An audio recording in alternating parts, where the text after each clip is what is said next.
Hi YouTube. This is Kim again. I put up an Instagram vote on my Instagram, The Cradle of Nin. You can follow me. I'll put it in the description. Um, about which video I should do next. Should I do cheap flights or should I do how to pack in a single carry-on? And cheap flights was the far and away winner, so I'm going to make a video about getting cheap flights to different places around the country and around the world. I am speaking from an American point of view. All of the websites that I will be using and all of the methods I'll be using are mostly for a Northern American audience. I apologize to people who are looking at this from another country. I don't really know how to travel from other countries because I'm from America and I've always traveled from America except for when I lived in Japan for a couple of years. So that's kind of my bias. I apologize, but if you want to learn how to maybe incorporate some of my steps into your own search for cheap flights, then just keep watching. Okay, so the first step, step one, and this is very, very, very, very important. Do not forget this step, is to go into your browser. So I guess here or wherever your browser controls are, and go into incognito mode or private browsing mode. So I know that this has probably happened to a lot of people. Have you ever searched for something and the price was one thing when you went there, or it said that there were plenty available of something when you went there, and then you searched for it again and then it said only two left, or it said the price went up somehow? That's because travel websites use your browser history to make the prices appear higher or to just charge you more because they know that you're in the market for a cheap flight and they know that you're in the market for travel. There is no regulatory body, at least from a North American point of view, controlling how airlines set their prices. So this is something that they do to exploit data that they get from internet activity and from web browsers. So you want to make sure that they can't see your internet activity and your browser history. So the first thing that you need to do, first and foremost, before you do anything else, is to get out of public view and go into either incognito mode, which is, I think, the Chrome equivalent of what I use, Safari, I know, private browsing. So once you do that, and you can do that either on a laptop or on a cell phone. I private browse on my cell phone all the time, and I have an iPhone, so I use the browser and I go private window all the time so that my internet activity can't be exploited in that way. All right, so once you do that, step two, you want to decide what time of the year you want to travel. So for example, I went to Western Europe for a trip. The last time I went anywhere international, I went to Europe, and I went in the fall, October through November, because even though it's not really hot anymore, the weather is still kind of nice. The weather was kind of a little cold, but pretty seasonable when I went, and I went in October, November. Also, many budget airlines, especially in Europe, only fly certain routes by the season. So they only fly for summer and spring, or they only fly through fall and then some part of the winter because of what rough, weather changes. So if you can catch them right before they shut down these routes, odds are you're going to find a really good deal. So just research what time you want to go to your destination. At the end of this video, I'm going to run through at least one or two scenarios where I did this on my own, all these steps on my own, and I'm going to show you my results, okay? So just bear with me. Step three, visit the official website of your destination airport. So these websites, the easiest way to find them is to find the airport code. So NYC is all airports, but LGA is LaGuardia Airport.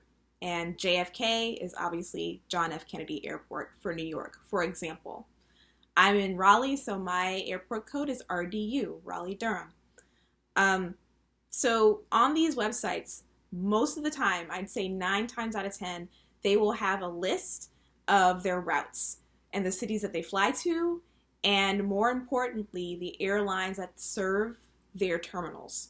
If they don't have this list, like strictly speaking, just go to arrivals and destinations and they have their like flight status listed, and just kind of go day by day and see what flights kind of come up every day. This is going to tie into my next step. So just, if you can't find the destination page or the where we fly or where we jet, I guess is what JetBlue says, but you're on the airport website, not JetBlue, not on the airline website. You haven't gotten there yet, so bear with me. But if you can't find that page, just check for flight status. That should be on the page. Okay, so the next step, step 4, take a look at the destinations and the airlines, then work backwards to make connections to your home airport, wherever you're flying from. So check out the major cities that are listed on the destinations. Check for big cities, like big hubs like Atlanta, Chicago, New York, LAX. Especially if you're flying to Asia, LAX, that's a really big one. Dallas is another big one. Any international airports are going to be really big hubs. Also, that's where a lot of airlines base their kind of operations. So Atlanta, for example, is a Delta hub. So if you check out the major cities, if you know that your airport, if you start to see through your flight status or through the the different like lists of the destinations, if you see that that airport has multiple daily flights to a certain city, that's going to be the one that's going to be the cheapest. So, for example, RDU has 4 daily flights to New York. That is the cheapest. They have 4 daily flights to New York and through JetBlue, and then they have 2 daily flights through American Airlines. So it's very, very cheap and very fast and efficient to fly, for me, if I want to fly internationally, from RDU to New York, because there are 6 flights every single day, never fails, never changes, that go from RDU to New York. So that's why I use New York as kind of like my base of operations. Do that. Find a city that can serve as kind of like your base or your launch pad or what have you, especially if you're traveling overseas or internationally. So you know that if you find a city that has multiple flights in a day, those flights are going to be cheaper versus flying with a destination that only has like 1 or maybe 2. Usually the number is 2 flights coming out a day. If you start getting into 4, 5, and 6, those are going to be the cheaper cities to go to. Okay, now step 5. If you absolutely need a travel aggregator, which I talked about in my last video, like an Expedia or a Kayak or a Skyscanner. I don't really use Skyscanner anymore. Kayak is kind of like the name of the game here in America. So those are the 2 top travel sites. Priceline is another one, I guess. This is where you can use it to your advantage. Instead of putting in your home airport, okay, listen very carefully. When you use these sites, instead of putting in your home airport, put in the major city that you just found in the last step. So for me, it would be New York.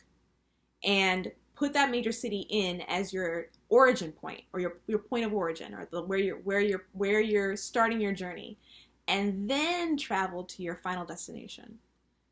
So that will probably save you some money. You'll see a difference. Trust me. If you use Kayak, just do an experiment on your own.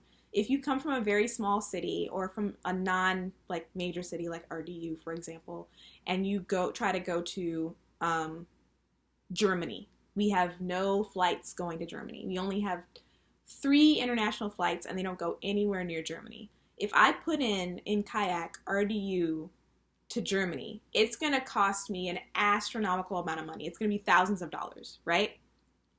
But if I go to, for example, JetBlue, and I say RDU to New York, it's going to be maybe one way, like $110 one way. Round trip will probably be around, like, I've gotten round trip from RDU, depending on the time of year, anywhere from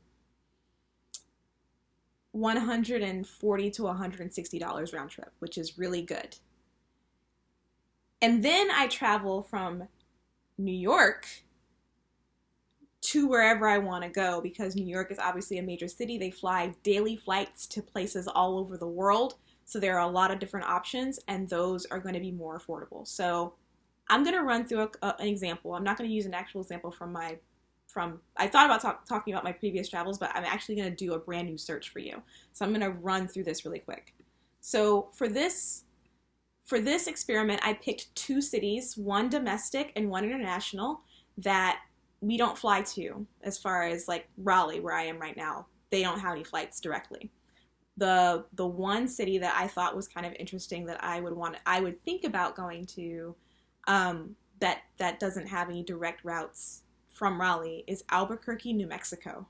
I really like mountains and hiking and things like that. So I was able, using my method, I was able to price match Kayak at $400 round trip.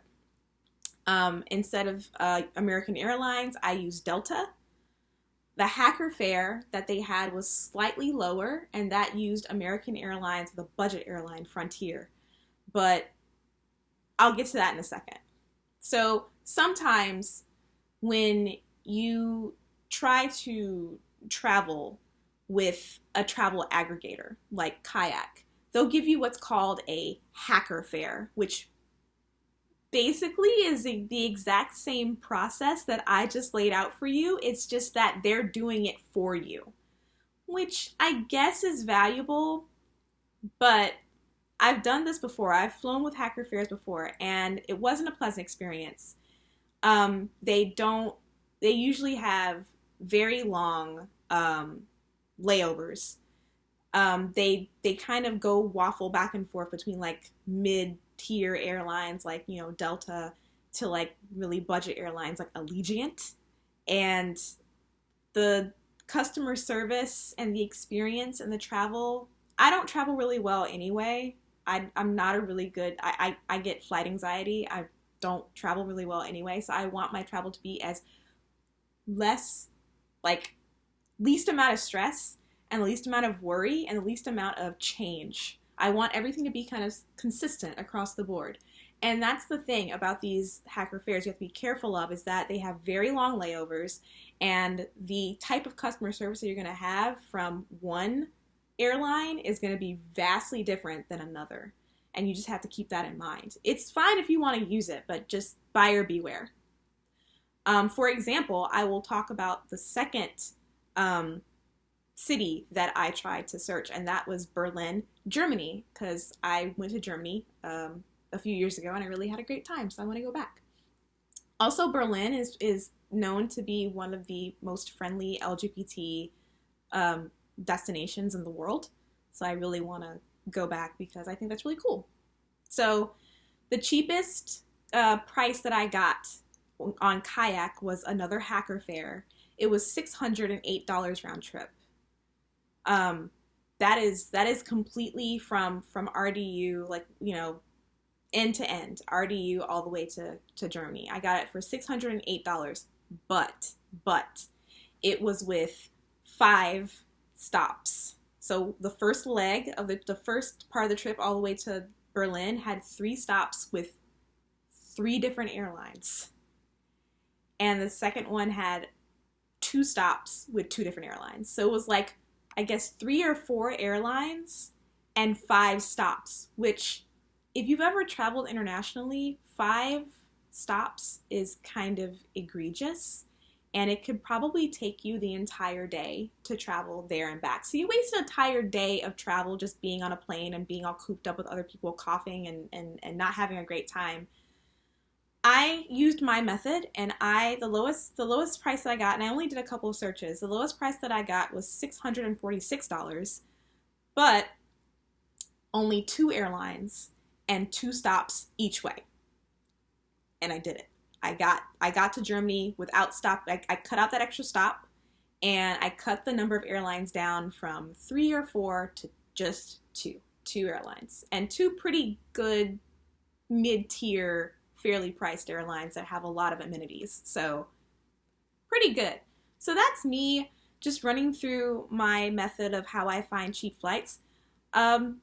Basically the last step is just trial and error. Just keep going, like just keep running through that entire process until you get something that you think is fair, or you think something that you get a really good deal, or you think you've gotten it as low as you can get it.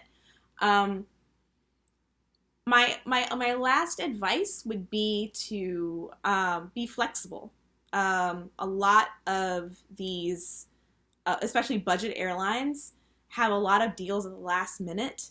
If you just if you travel on certain days, like Tuesdays and Wednesdays, I think they have a big price, difference. Like traveling on Tuesday is probably the best day of the week to travel. And I typically fly out when I go on vacation on Tuesday mornings, because that is the time where the airport is the least crowded, and it is the time where the prices are the best. So don't leave on like a Saturday or a Sunday, because everyone and their mother travels on Saturday and Sunday. Don't do that. Travel on a Tuesday. Any other advice? I guess just, like I said, be flexible. Always search for neighboring airlines if you can. Don't feel like you absolutely have to fly into like if you're flying into London. London has like 3 airports that serve it. New York has really 3 airports. It has JFK, it has LaGuardia, and Newark is like not even a full 30-minute train ride away from central New York City. Like you can take a train, and the train will take you, express train will take you straight into the city. So don't feel like you are bound by geography. Be flexible. At the same time, check tourism sites, do your research, go on go onto the Department of State's website, see what they have to say, especially if you're traveling somewhere internationally. Get as much information as you can. And as far as the flights, just keep going with trial and error, and you're going to get a good price. So that's the end of my video. If you have any questions, I'm going to put my social media tag in the description. I will, I guess, put up another poll to see what you want to learn about travel next. Maybe I can do the pack light video or the travel carry-on video next. Who knows? You let me know. You let me know what you want to see, and I'll work on it. So thank you so much for watching. Bye.